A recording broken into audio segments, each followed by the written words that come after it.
EBD, vamos dar início à nossa escola dominical.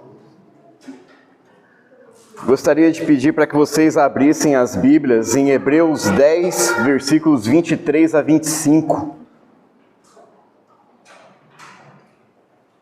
Epístola do apóstolo Paulo, brincadeira, aos Hebreus, capítulo 10, versículos 23 a 25.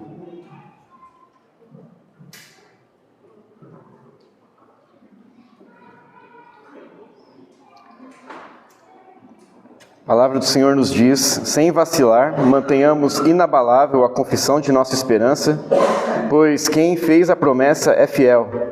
Pensemos em como nos estimular uns aos outros ao amor e às boas obras. Não abandonemos a prática de nos reunir como é costume de alguns, mas pelo contrário, animemo-nos uns aos outros, quanto mais vedes que o dia do Senhor se aproxima. Amém.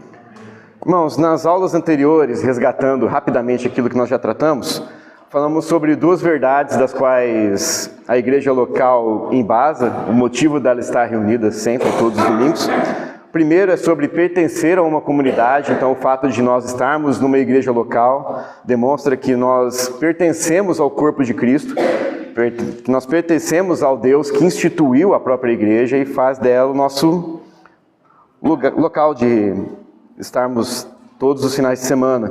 O segundo ponto que nós trabalhamos semana passada foi o acolher. Então, como nós temos a obrigação, e o dever, da mesma forma que Deus nos acolheu, estamos nós perdidos em nossos pecados e nos trouxe para o reino do seu Filho, manifestarmos essa mesma graça para aqueles que nos visitam, para aqueles que estão conhecendo da palavra do Senhor, para aqueles que ainda não têm o total conhecimento da palavra, então que a gente possa trazer pessoas para estar caminhando mais perto, e mostrar que a igreja é um reflexo e um sinal da forma como Deus nos acolheu também. E hoje, nessa nossa terceira aula, nós vamos falar sobre a importância do congregar. Mais do que um discipulado, mais do que estarmos reunidos um a um, em algumas conversas, ou em grupos menores, falando uns aos outros a respeito da palavra, o congregar é uma forma de nós manifestarmos o reino de Deus aqui na terra. Como que a gente faz isso?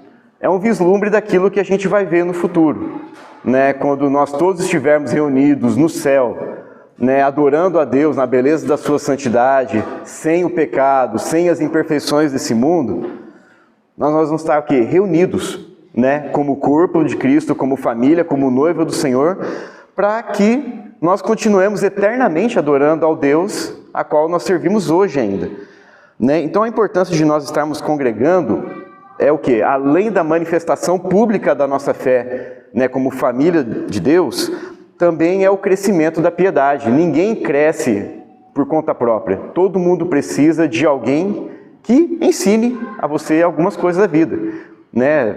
Antigamente tinha um seriado chamado Família Dinossauro, e todo mundo queria ser o baby, já queria nascer falando, se expressando e até mesmo ordenando coisas, Mas no final das contas a gente precisa o quê? De pessoas que caminhem junto conosco para nos ensinar, Ao mesmo tempo nesse aspecto que o autor de Hebreus fala aqui sobre o congregar, sobre manter a prática de se reunir, Atos capítulo 20, versículos de 7 a 12, vai nos dar um parecer de um culto. E esse vai ser o texto base que a gente vai trabalhar, ou um dos textos bases que a gente vai utilizar para trabalhar hoje a respeito da importância de estarmos congregando.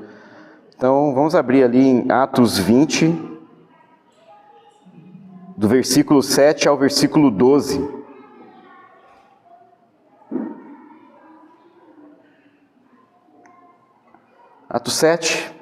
Atos 20.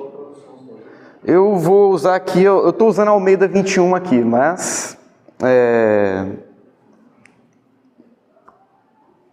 que é uma linguagem um pouquinho menos rebuscada, é bom para falar também em público. No primeiro dia da semana, reunimos-nos a fim de partir o pão. Paulo, que estava para sair no dia seguinte, falava-lhes, tendo prolongado seu discurso até meia-noite.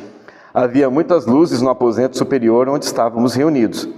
Certo jovem, chamado Eutico, estava sentado numa janela. Prolongando Paulo ainda mais o sermão, o jovem adormeceu profundamente e, vencido pelo sono, caiu do terceiro andar. Quando o ergueram, estava morto. Então Paulo desceu, debruçou-se sobre ele e, abraçando-o, disse: não vos perturbeis, porque a vida ainda está nele. Em seguida subiu, e tendo partido e comido o pão, ainda que lhes falou muito tempo, até o raiar do dia, então partiu. Então levaram vivo o jovem e ficaram muito consolados. É um texto um pouquinho extremo, mas ele fala sobre algumas realidades que a gente pode ir passando ponto a ponto. Esse texto mostra 4 princípios que é importante a gente trabalhar hoje. Primeiro, o dia do Senhor, ou por que o dia do Senhor para nós hoje é o domingo. Segundo, a importância da palavra de Deus no meio da reunião. A terceira, a própria comunhão. E o quarto, o último ponto, é o relacionamento, é o relacionar. Primeiro ponto, o dia do Senhor, né? O primeiro dia da semana. Né? Lucas, quando está descrevendo essa situação, ele aponta que os crentes estavam reunidos no primeiro dia da semana. Então, se algum adventista chegar e conversar e falar assim, pô, mas o dia do Senhor não está escrito que é o sábado, está. Mas, a partir do momento que Cristo ressuscitou dos mortos, a partir de que agora o nosso Senhor se revelou no primeiro dia da semana, ressurreto, né, em corpo presente diante dos discípulos que estavam reunidos no primeiro dia da semana, né, isso já instituímos, e o próprio Deus institui aqui a importância de que o domingo é feito como o dia do Senhor. Né, até porque a origem do sábado, como palavra, como conceito, é descanso. Então, 6 dias vocês vão dar tudo de si no trabalho, vocês vão trabalhar, vocês vão correr atrás dos seus afazeres, mas o dia do descanso precisa ser preservado. Então, para nós, o dia do descanso, o dia que hoje nós fazemos como um dia importante para o culto e que para nós possamos tirar a nossa sonequinha, né, do guerreiro, é o próprio domingo, dia que o Senhor instituiu. Então, o Lucas nos relata aqui que a igreja se reuniu no primeiro dia da semana para o quê? Para uma adoração comunitária. O povo de Deus estava reunido no domingo. Para quê? Partir o pão e comunhão. Vemos que então, aqui Deus já separa o domingo, por esses motivos que eu já falei. Alguns versículos base é Apocalipse 1:10, 1 Coríntios 16, de 1 a 2. Nesses textos, tanto João como Paulo vão falar que é o dia do Senhor para poder fazer os recolhimentos de ofertas, para poder manter os relacionamentos. Nós estamos aqui em Atos, Lucas falando a respeito, né? Lucas descrevendo Atos, desculpa. Então, da forma como está escrito, de que Lucas está relatando aqui em Trode, os irmãos reunidos no domingo para congregar. Mas o que importa no final das contas não é tanto o horário, né? Aqui eles estavam na noite, né? Desde que o mundo no geral foi cristianizado, normalmente a gente tem tido o hábito de também ter cultos matinais. Não importa a questão do horário, mas a importância do dia sim, né? É o dia que é separado, é o dia que nós separamos, é o dia que Deus separou para que nós congreguemos semanalmente. Para quê? Para glorificar a Deus, para revelar ao mundo a glória do Cristo ressurreto, celebrar as boas novas, né, que de Cristo morreu, ressuscitou e há de voltar. É isso que nós fazemos todo domingo. Né? Todo domingo a gente senta aqui para levar umas burdoadas de alguém que está pregando uma palavra, com a fim de quê? De que nós possamos, ainda nesse mundo, crescermos em santidade, crescermos em fé, crescermos em pureza, sermos confrontados dos nossos pecados e naquilo que nós temos caminhado corretamente, dar glória somente a Deus. Então, quando nós nos reunimos para congregar, é importante, a gente nunca sabe o que vai acontecer no domingo. Né? Não vou dizer que necessariamente a gente vai ter um eutico ressuscitado, mas provavelmente a gente vai ter alguns euticos dormindo no nosso meio. Coisa mais normal do mundo, né? É engraçado que ainda o Lucas está falando aqui, né, descrevendo. Tinha muita luz no ambiente, mas o cara estava lá e dormiu porque o pastor resolveu pregar demais. Em alguns momentos, irmãos, a gente vai ter pastor que vai pregar 25 minutos, tremendo na base. Ao mesmo tempo, pode ter um cara que vai pregar 1h20 e falando, meu Deus, esse negócio não acaba. Mas a importância de estarmos congregando é justamente por isso. Né? Não tem como a gente saber exatamente os cânticos que a gente vai cantar, não tem como saber exatamente se uma pessoa vai, de repente, se derramar em lágrimas, em confissão de pecado. Então, todo domingo pode ser uma novidade na nossa vida de alguma forma, né? E isso faz com que Deus não fique limitado a apenas uma caixinha, né? A liturgia é importante, né? Os passos da liturgia são necessários. Então a gente vai ter momento de cântico, a gente vai ter momento de oração, a gente vai ter momento de comunhão, a gente vai ter momento de oferta, momento de pregação, momento da ceia. E isso é importante porque nos ensina, né? Hoje mesmo o Lucas estava com saudade que vai acabar as férias. Acabou o momento do descanso. Por quê? Vai ter que voltar às aulas. Todo dia, de segunda a sexta, você vai ter que ir lá para a sua escola, abrir o seu caderninho, fazer anotações, repetição após repetição, porque isso nos ensina. Mas ao mesmo tempo que a repetição é importante, a gente tem que vir de coração aberto no culto, porque a gente não sabe como Deus falará conosco no culto. A maior manifestação disso são as pregações. Ninguém prega o mesmo texto da mesma forma sempre. A palavra de Deus sempre se renova a ponto de você olhar um ponto no texto que você nunca viu. A palavra de Deus você vai olhar para a palavra de Deus e ela vai te examinar, e você vai se examinar através da palavra, e você vai ver pontos que, poxa, nesse ponto eu cresci, mas nesse ponto eu não estava nem prestando atenção, né?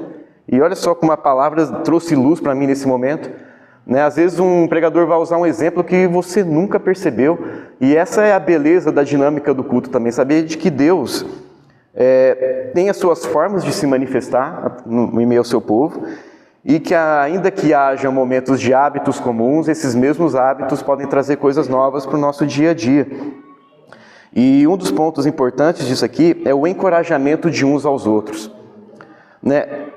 O domingo é provavelmente o único dia da semana em que todos os membros da igreja estarão reunidos, em algum lugar. Nem sempre você vai conseguir levar todo mundo para sua casa, nem sempre você vai poder estar na casa de todo mundo, mas o domingo é o dia que está todo mundo reunido. A família está junto.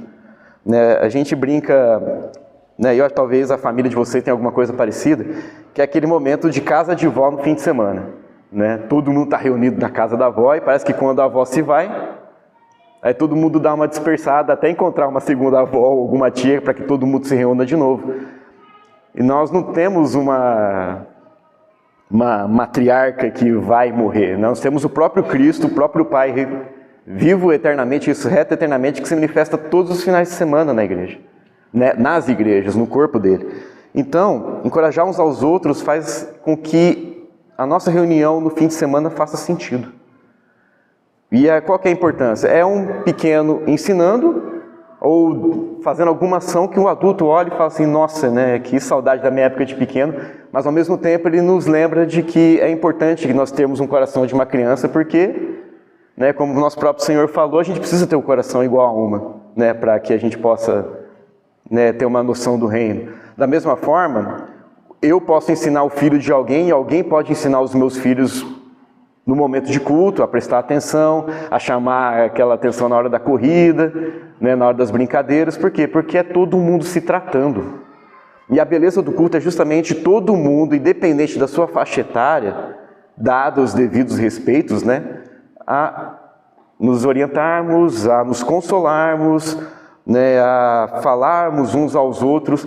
Olha que beleza você poder chegar no culto e de repente, poxa, eu li uma palavra essa semana que falou comigo assim, assim, assado, e a gente vai se ministrando uns aos outros. A mesma palavra que está atuando sobre mim, atua sobre o meu irmão, e quando ele fala, ele me edifica, e eu posso edificar ao meu irmão e à minha irmã. E essa é a beleza do congregar, estarmos juntos, encorajando uns aos outros. E esse é um papel que a igreja precisa desempenhar. Eu dou aulas no fim de semana, ultimamente, já tem um mês que eu tenho dado aulas no Senai, e você vê o desespero que é você estar lá diante de pessoas de 17 anos que estão completamente perdidas na vida, pessoas com seus 20 e poucos anos que não trabalham e ficam só na zoeira, e pessoas de 50 anos que estão ali querendo mudar de profissão.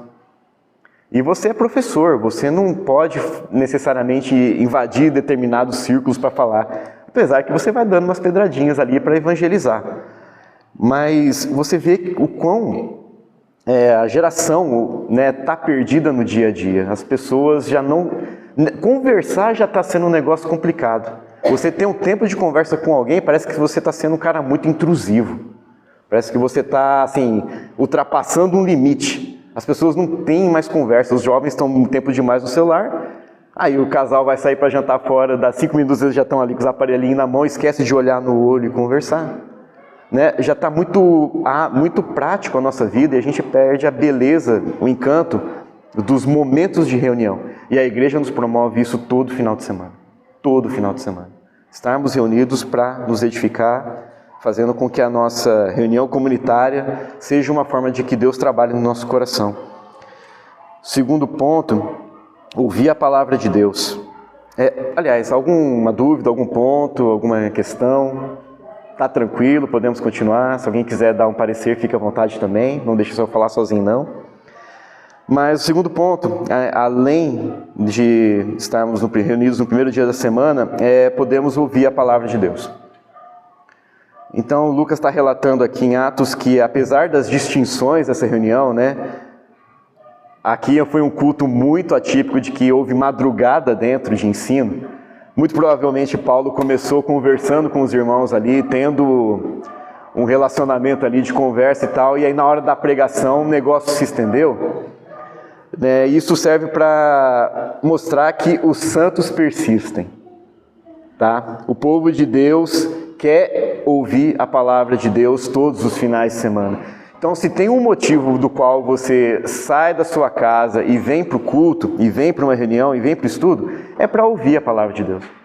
Talvez essa tenha que ser a sua maior vontade, seu maior desejo no fim de semana, de estar reunido para ouvir a pregação do Evangelho. Né? Mas antes mesmo de ouvir, tem um ponto importante que é o falar também. Né? O fato de nós estarmos reunidos aqui como povo de Deus é para ouvir a palavra de Deus, porque alguém está aqui para poder falar dessa palavra também.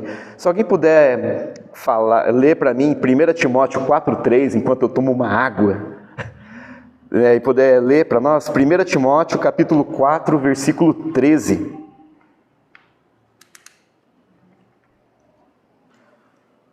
Até a minha chegada, aplica-te a leitura, a exortação, ao ensino.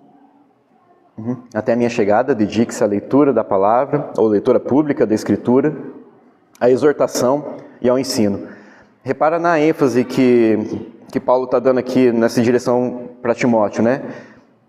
Ele dá uma ênfase na autoridade do pregador, então, até a minha chegada, você, Timóteo, o pastor dessa igreja, vai ter que fazer o quê? Dedique-se à leitura pública da Escritura.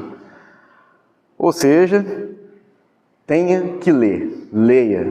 Né? Antigamente o crente era chamado povo do livro. Né? O cara que colocava sua rapadura embaixo do braço lá, mostrando para todo mundo que era crente, e tinha orgulho de mostrar que ele tinha um livro embaixo do braço e que ia para um culto. Hoje a gente tem vergonha de andar com a Bíblia na mão e talvez está com a Bíblia no celular, mas nós temos que ler. E cabe àqueles que trazem o ensino, ler bastante, ler muito. Né? Então, se você quer agradecer, abençoar o seu pastor, dá um livro bom para ele ler também de vez em quando, porque ele vai se desgastar e ler. Né? Além da leitura, tem que ter um padrão bíblico de quê? Expor a Escritura. Né? Então, a exortação e o ensino que Paulo está direcionando aqui cabe ao pregador, além de ler bastante, ele vai ter que exortar a sua igreja, ele vai ter que ensinar a sua igreja aquilo que a Bíblia fala. E não tirar ideias loucas da cabeça dele, não tem a revelação do pão quentinho, é abrir a Escritura, examinar a Escritura e expor a Escritura para o povo. E a importância de que tem que ser feito de forma pública. Né? A leitura pública da Escritura, então a exortação pública, o ensino público da Escritura. Então cabe àquele que prega, cabe àquele que vai ensinar de forma pública, não ter medo de falar. Ele pode ser mais tímido, ele pode ser levemente envergonhado, isso pode trazer alguma dificuldade, mas da mesma forma que nós somos ensinados a vir no culto e estar no culto é um processo, a gente aprende pela repetição, o pregador também vai aprender a ensinar pela repetição, né? Não tem como fugir disso.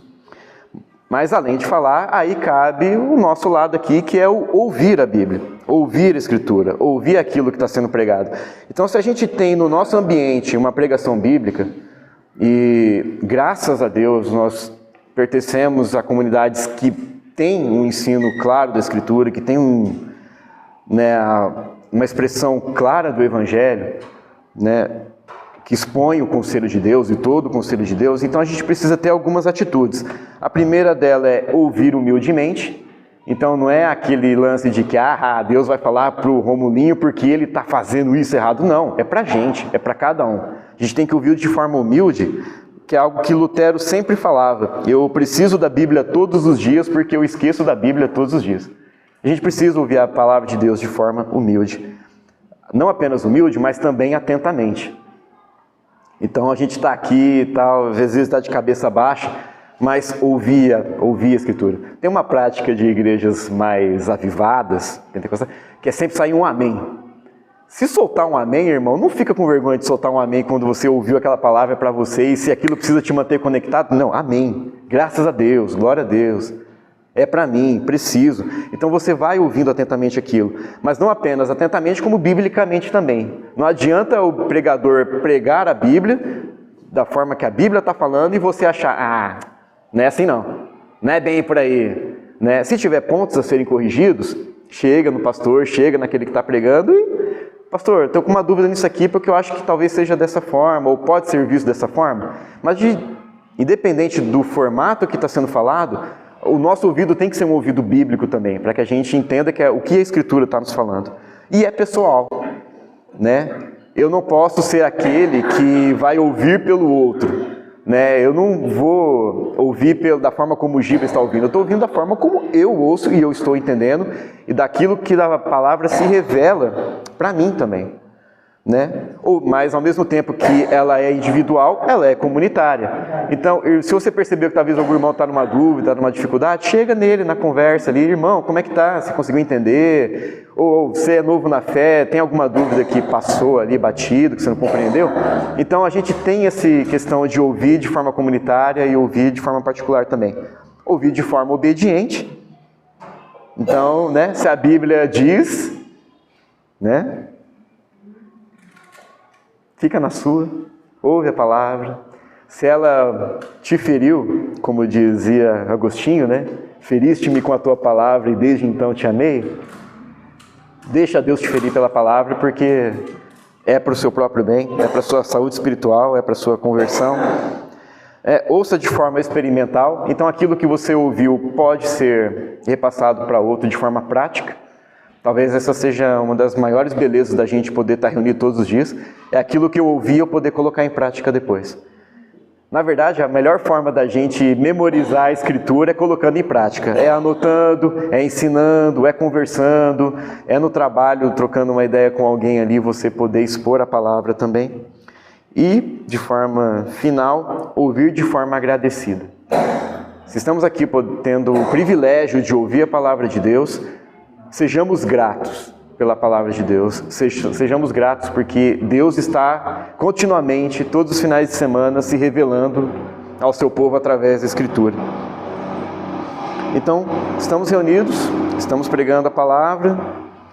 O terceiro ponto é a comunhão, os sacramentos, é a refeição familiar. Lucas está citando aqui em Atos 20 que eles estavam reunidos no final de semana, no domingo, para a ceia do Senhor.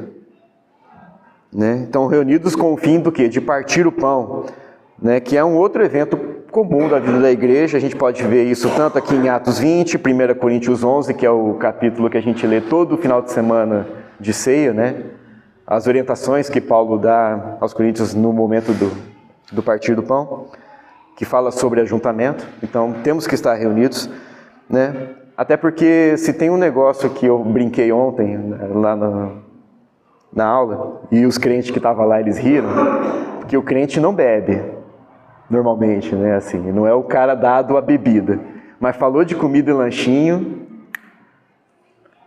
terminou o culto dos jovens, o que fazia mesmo? Lanche, vai lá pro lanche. Se você quer ser um cara próspero, cara, abre um lanche perto de 3 igrejas no final de semana. Você vai ficar rico em 2 anos. Você vai poder ter um fundo de aposentadoria. Mas o crente gosta de se reunir para comer.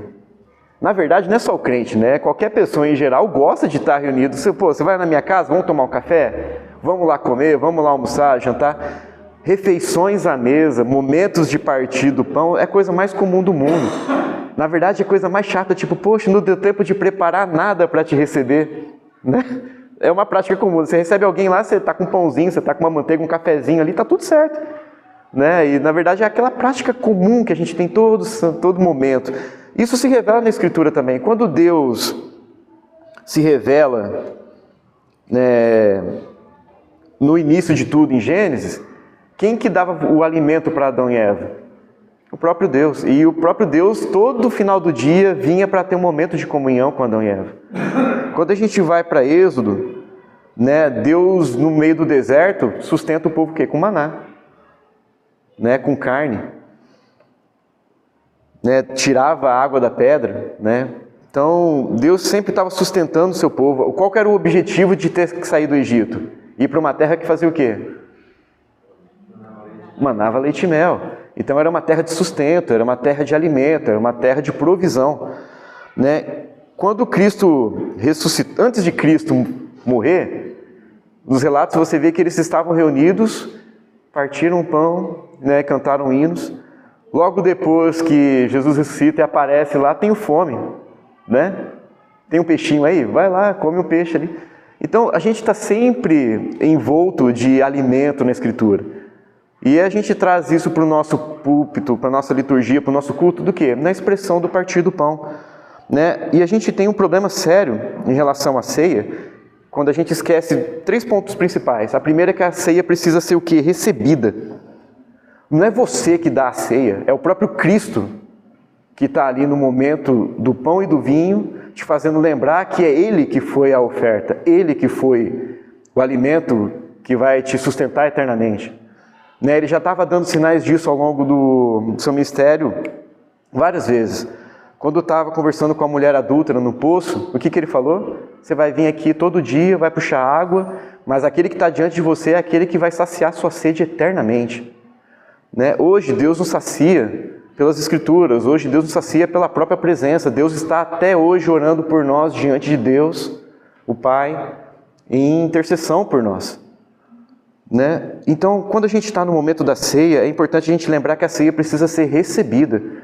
Né? A gente não tem aqui, diferente de algumas igrejas, isso também não é errado, né? O você ir e pegar do pão e do vinho. Normalmente é uma pessoa que está ali te servindo. Você vai lá para ser servido. Você vai lá para receber a ceia. Né? Das pessoas que vão lá também praticar, né, ir diretamente a pegar um pão e um vinho numa mesa, alguém já deixou aquilo servido. Então a ceia ela é dada a nós. Até porque a gente, quando está no momento de ceia, a gente está relembrando da obra salvadora e redentora de Cristo. E isso nos faz o quê? Sermos lembrados do segundo ponto, que é a unificação. Nós estamos unidos como família, nós estamos unidos a Cristo, nós estamos unidos uns aos outros pelo Evangelho e pelo próprio Cristo ressurreto. Então, além de receber, a gente recebe em unidade. Não faz sentido uma pessoa só tomar ceia num culto. É o povo de Deus reunido para o culto. Aqueles que ainda não podem, aqueles ainda que estão no processo de entender o porquê, eles já estão vendo ali que, poxa, esse é um momento importante. Esse é um momento que, né, todo mês está ali acontecendo, ou todo final de semana acontece, dependendo da igreja onde você congrega, de que Deus está sendo relembrado em seu sacrifício para nos unir a Ele. Né? E o ponto fechado, o final, é a proclamação. A ceia a gente proclama que Cristo ainda vive eternamente e Ele voltará. Né? E esse é o momento que Paulo está ali trazendo essa palavra ali para os irmãos em Troade. Né? Cristo há de voltar. O trabalho que está sendo feito aqui pelos apóstolos é o mesmo que foi feito pelos profetas e vai sendo continuado agora através das Escrituras para aqueles que estão pregando aquilo que os apóstolos e profetas nos deixaram. Cristo voltará. É a lembrança de que a nossa vida aqui não é uma vida simples, que vai acabar muito em breve. Não, muito pelo contrário. A nossa vida é uma vida que ainda nesse mundo, apesar dos percalços, apesar das dificuldades, é a lembrança eterna de que Cristo vai nos resgatar. Seja Ele nos levando a Ele quando morrermos, seja quando Ele nos trazer né, vir aqui buscar o seu povo. Então, a gente precisa lembrar desses pontos. Né? Apesar de não ter acontecido isso aqui no relato de Atos, batismo também é a outra forma da gente mostrar publicamente a nossa confissão de fé né, de forma que tanto o batismo como a ceia são os pontos que diferem a igreja de qualquer outro evento social. Pode até ter pessoas aí que se reúnam em casas com propósitos honestos, né, no sentido de talvez não ter encontrado uma igreja, ou de estar num processo de trabalho, de início de uma igreja, mas ela só é a igreja quando há o batismo e a ceia do Senhor. São os pontos distintivos, são os sacramentos, né, aquilo que Deus instituiu como ordenança para a igreja. Então não faz sentido a gente simplesmente se reunir e não ceiar, da mesma forma que não faz sentido a gente inchar uma comunidade e não batizar ninguém, né? E isso aqui é importante porque pode ser que pessoas estejam num lugar ou num contexto que não tenham igrejas saudáveis. Isso vai fazer falta. Mas pode acontecer que você também precise se desprender, né, de alguns conceitos para você estar reunido com outros irmãos na igreja. Até porque nós não conseguimos ser igreja sozinhos, não temos essa capacidade, e por quão maior seja o nosso conhecimento, o nosso desejo e anseio de caminhar com Deus, de aprender de Deus, né, de estarmos unidos a Deus, não faz sentido estarmos solitários. A gente precisa estar num contexto de comunhão. Não existe igreja solo, você é apenas parte, uma pequena parte, de um corpo chamado igreja, que é a noiva do Senhor. Então, por exemplo, eu tenho um amigo que está em Porto Alegre.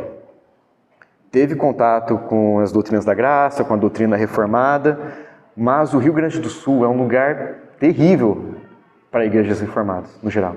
Aí o que ele está fazendo hoje? Está congregando numa Assembleia de Deus. Ele, a esposa e as 2 filhas. Mas a coisa mais interessante é que todo o culto é lido institutas, é lido catecismos, é lido doutrinas de reformadores. Ele está numa Assembleia de Deus quase reformada, por assim dizer. Então, às vezes, você precisa só estar num ambiente. Pô, eu não tenho uma igreja saudável? Cara, vai para uma igreja para ver se, pelo menos nesse contexto, você consegue ser minimamente alimentado. Se não tem uma igreja que não seja uma Assembleia de Deus, ou uma igreja que, pelo menos, você vê que publicamente está sendo pregada a palavra de Deus, independente da sua vertente teológica, permaneça ali por um tempo, né, procure, né, ou você mesmo procurar, né, um contexto de igreja, mas você não vai conseguir abrir igreja sozinho, você vai precisar de pessoas mais experimentadas que te direcionem e por aí vai. Então a gente precisa desse contexto de igreja local, não tem como andar sozinho. E o último ponto para a gente fechar é o cantar e falar a Deus, né, é o relacionamento. Relacionamento não apenas entre nós, uns aos outros, mas também o nosso relacionamento vertical, de nós para com Deus. Tem 2 pontos aqui que a gente precisa lembrar, né, que é o cantar e o orar. Essas são as 2 formas únicas ou principais de que a gente fale com Deus. É a oração e é louvar. O primeiro, que é o mais prático e o mais fácil, cantar, né? Marcos capítulo 14, 26, a gente vai ver isso mais adiante aqui nessa nossa série de pregações. Quando Cristo estava instituindo a ceia do Senhor junto aos discípulos, ele fala que os discípulos entoaram o hino e daí foram para o Monte das Oliveiras. Então o cantar, né, o fato da gente poder entoar cânticos, faz parte do nosso congregar.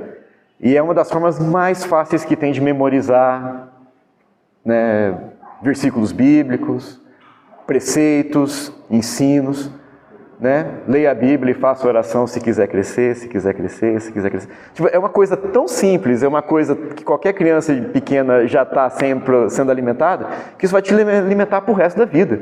O que você precisa fazer toda vez? Leia a Bíblia e faça oração, né? Você vai cantar salmos, e muitas igrejas têm essa prática de cantar apenas salmos. Você vai memorizando aquilo que a palavra de Deus diz, né? Quando o povo de Deus se reunia, muito provavelmente eles cantavam, né, salmos. Mas o próprio texto que a gente leu ali em Hebreus vai falar de salmos ínicos, cânticos espirituais. Então, talvez não se limite apenas aos salmos, pelo menos essa é a minha visão, né? Porque salmos são importantes e devem ser cantados e devem ser anunciados, né? Mas ao mesmo tempo, pessoas comporam hinos ao longo da história que também revelam as verdades divinas, as graças divinas. Lutero foi uma das pessoas que mais trabalhou em cima de música. Ele tinha muitos salmos, né, versionados ali para cânticos, mas a música mais importante dele é basicamente um salmo, que é Castelo Forte, né? Castelo Forte é baseado no salmo. Então, E qual é a beleza de você pegar e todo mundo estar reunido na igreja e cantar Castelo Forte ao nosso Deus, escudo, né, de boa espada. Então isso faz parte, né, do nosso caminhar junto. E em segundo lugar, tão importante quanto, ou mais importante do que os cânticos, são as nossas orações. Porque a oração revela o nosso coração. Cântico é fácil. Cântico você pode estar triste, pode estar feliz, você vai entoar um cântico e assim, ele tem aquela métrica, ele tem aquela caminhada, ele tem aquela forma de fazer e ela é meio que padronizada para todo mundo poder fazer isso no culto público. Mas as orações não. Cada um ora de um jeito, cada um ora com mais ou menos intensidade, cada um lembra de cânticos ou lembra de salmos quando vai orar, lembra de trechos das Escrituras, outros simplesmente abrem a boca e começam a falar.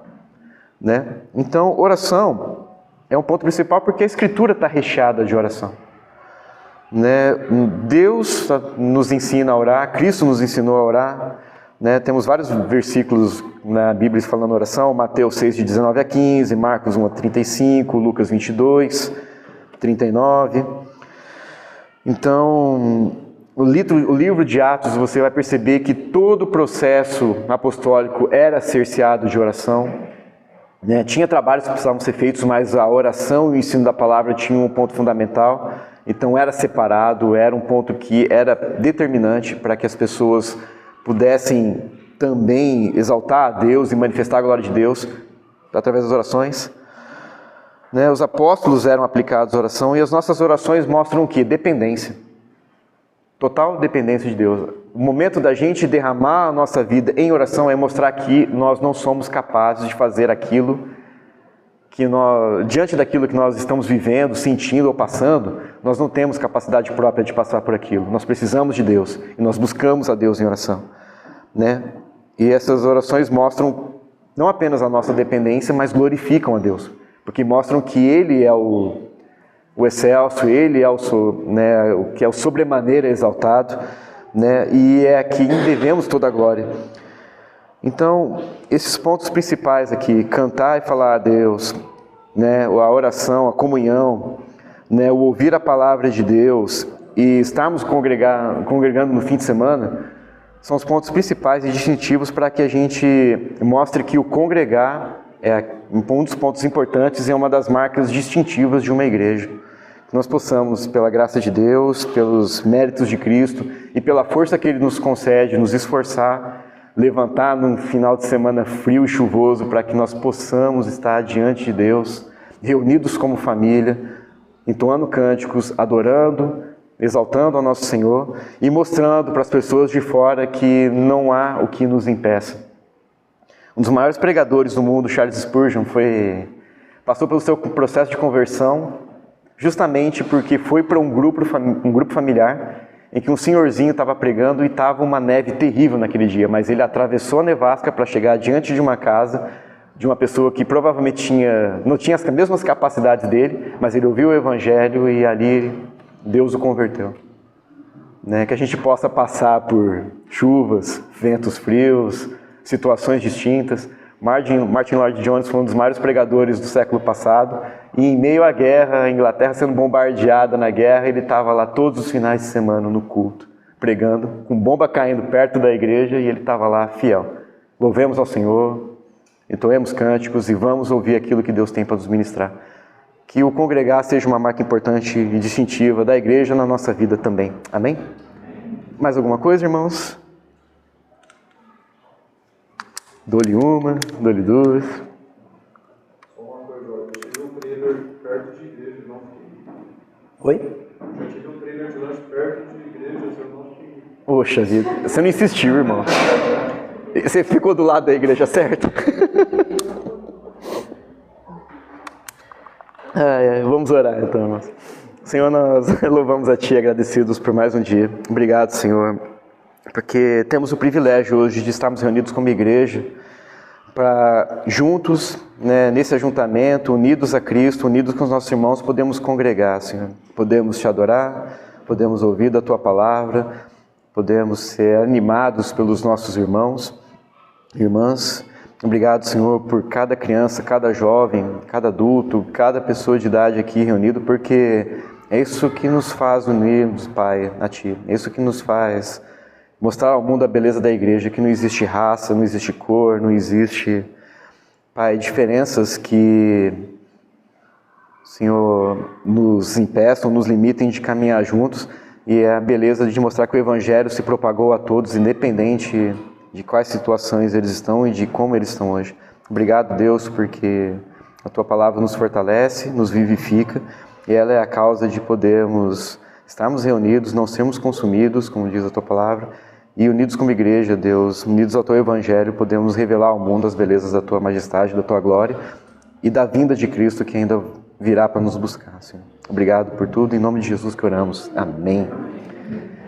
Pausa, logo voltamos para o nosso culto, momento do cafezinho.